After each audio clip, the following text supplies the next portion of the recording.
Welcome to Tailored Talent. This is Eric Walczykowski, the CEO of Bespoke Partners. Today, we're going to be talking about change management, key factors for PE-backed executives as deal flow is on the rise. Today, I'm joined by Leslie Beale, the CEO of Profusion Strategies and a very strong alliance partner to Bespoke Partners in the area of leadership development and executive coaching. Welcome, Leslie. Thank you, Eric. I'm glad to be with you this morning. Well, I'm looking forward to having a talk today on change management, particularly as we think about deal flow and the fact that it's on the rise. Given your work with leaders in the private equity space, what trends do you see on the horizon as we see more deal activity and dry powder being put to work? Yeah, one of the trends we've been tracking for a long time as it relates to leaders, and I think it's going to be magnified as we see deal flow increase, is the idea of faster paced change. So organizations, leaders, frankly, human beings are dealing with a pace of change that we aren't really equipped to deal with. And so that is something that I think needs to be on the radar screen for those folks who are sitting in the seats in private equity as they're moving towards more deal flow, more change for the organizations in their span of influence. Just know that your leaders are already a little bit stressed in that area. They're dealing with more complexity than they've dealt with in the past. And that's a trend that's worth keeping your eyes on. When you think about the increase in the pace of change, what are some key things that leaders need to think about as that pace picks up? I'm going to sound a little bit like a flight attendant here, but it really is about putting the mask on yourself first. So for a leader to show up and be an asset to their organization, to their team, to the people that they serve, they really need to be focused on their own self-care and frankly, their own self-awareness. So one of the things that we know when the pace of change, when the level of complexity around us increases, we all start to respond from a stressed place, from a place of insecurity and uncertainty. And frankly, most of us aren't at our best when we're responding from that place. So leaders need to know themselves well enough to understand how they show up when the pressure's on and some of the areas that they may need to soften. They also need to really tune into their own ability to be flexible, tap into their own stores for resilience. They need to be modeling those sorts of adaptability behaviors. That's one of the strongest ways that you can show a team how to respond. We get wrapped up in what am I going to say and how am I going to manage this meeting? But so often we forget that people are looking to us as leaders. How are they moving through this space? What are the words they're using? So managing yourself, managing your own flexibility, and really showing up in that place of adaptability and resilience are really crucially important. I love the idea of quote unquote, putting your mask on first. And when I think about it, I speak with an executive coach weekly. And I think that's one of the aspects that you can't see outside your own box. And so having someone that you can talk through situations with and the like, I think really allows you to remain that sense of calm in the storm per se and show up as your best self to work. And I think it's so important to do that, particularly as you think about leaders and their role and the need to, one, keep the organization on task with the objective. And I think part of doing that is ensuring that the people that they work with show up as their best self. And I think the only way to do that is effectively to show up and be present in a calm sense, even though things may be crumbling or the pace of change, the obstacles that are in front of you are huge. Yeah, it would be much simpler in some ways to face these challenges if we had the luxury of just hitting the pause button and sort of stepping outside for a minute. But most of us don't have that opportunity. The pace of change around us in the world in general is changing. And when you add on things like acquisitions, changes in leadership teams, changes in market conditions, it only exacerbates the stress that we're already feeling.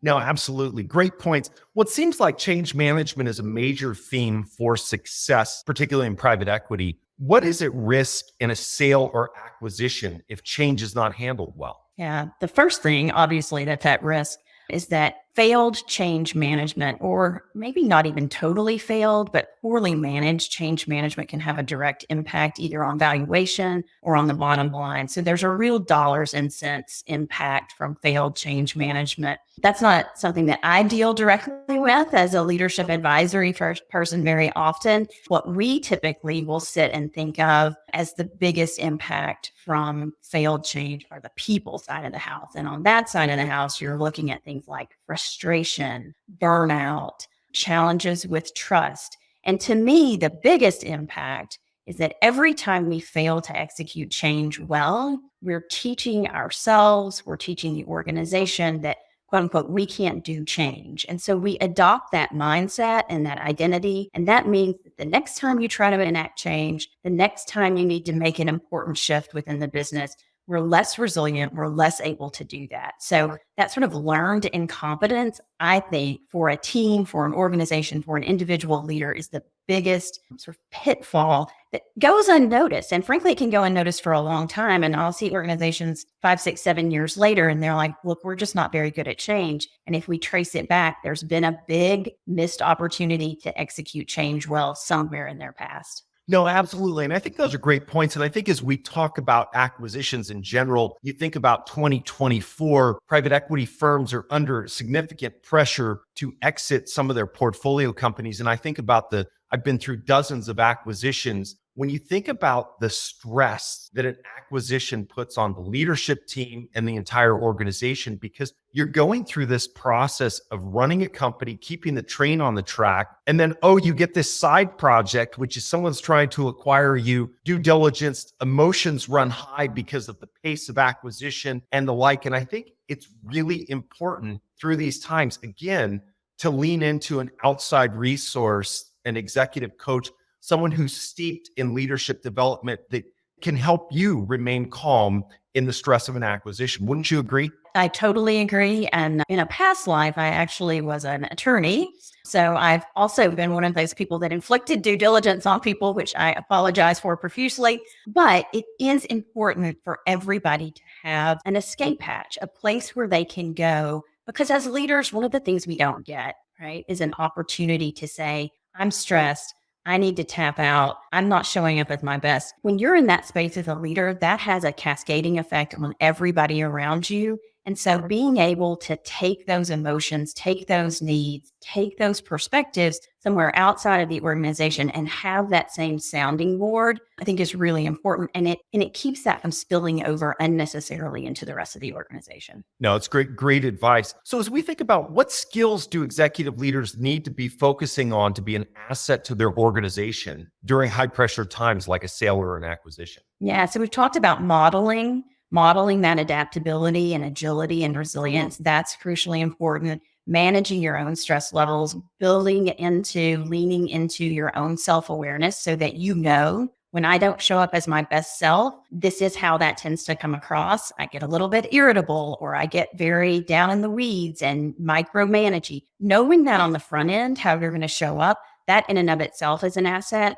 The thing we haven't touched on, though, is communication skills. And I think really being aware that in times of high pressure for a leader, all eyes are on you. And we pay attention to communication pretty routinely, but we have a blind spot in that we are often in meetings, having conversations that our teams and our employees aren't privy to. And so we have a tendency of leaders to get worn out with an idea and not communicate it to our teams fully enough. I actually was meeting with a client CEO the other day, and she said, I've used this metric of when I'm worn out and think I'm communicating too much, I'm just starting to communicate enough. And I think that's really well said because we spend a lot of time planning communication, but the truth is our employees don't hear all that planning, right? The people on our teams don't hear all that planning. So we have to be sure that we're really over communicating and we have to lean into listening because for change to be effective, for people to show up around you in the best way possible, it really takes trust, and trust is established through listening. No, fantastic. And I really like the idea of knowing thyself first.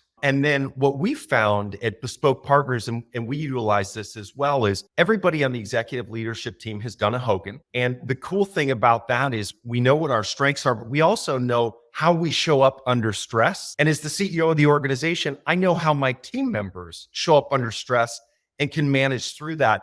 And the other piece that I really enjoyed that you talked about is the importance of communication. And the realization that, hey, we may be planning for this communication, but oftentimes it's not what's said, it's what's heard. And we take for granted the fact that we've done all this planning, we've thought through this, but we haven't really looked at, well, how is this going to be communicated and how is the message going to be received? So I think that's very valuable advice, particularly as we think about turbulent times in the market and this heightened awareness in 2024 around acquisition. Leslie, It was fantastic having you on here today to talk about change management, leveraging outside resources to show up as your best self and be effective, particularly as we think about acquisitions. Would love to have you back for another session where we can dive deeper into change management, leadership development, and showing up as your best self if you would be up for it. Absolutely. I'd love to do that. Fantastic. Have an amazing day. Thank you. You as well.